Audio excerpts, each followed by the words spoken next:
The New South Wales Modern History syllabus defines militarism as the belief that strong armed forces, discipline and obedience will solve political and social problems.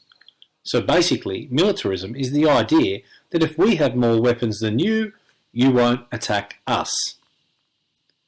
Now, before I get started on explaining militarism as a cause of World War I, you need to understand that in the late 19th and early 20th centuries, there was a sense among many nations that a major war was coming.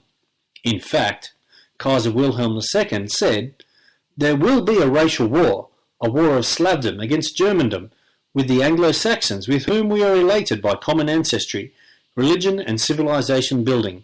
The racial struggle cannot be avoided. It may not take place now, but it will probably take place in 1 or 2 years." And because there was this feeling about an impending war, many nations began preparing for it by making invasion plans and building weapons.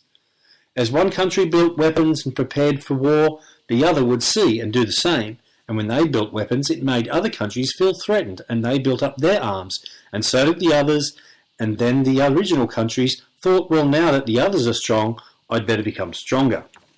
This is what we call an arms race, and this was one of the causes of the First World War. So what did they build?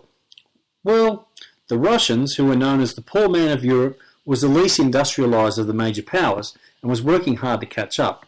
They took massive loans off the French to build railway lines towards Germany, who was the enemy of France. Of course, Germany felt threatened by this and started arming itself with artillery and railways of their own. They also began building a stronger navy to rival the British.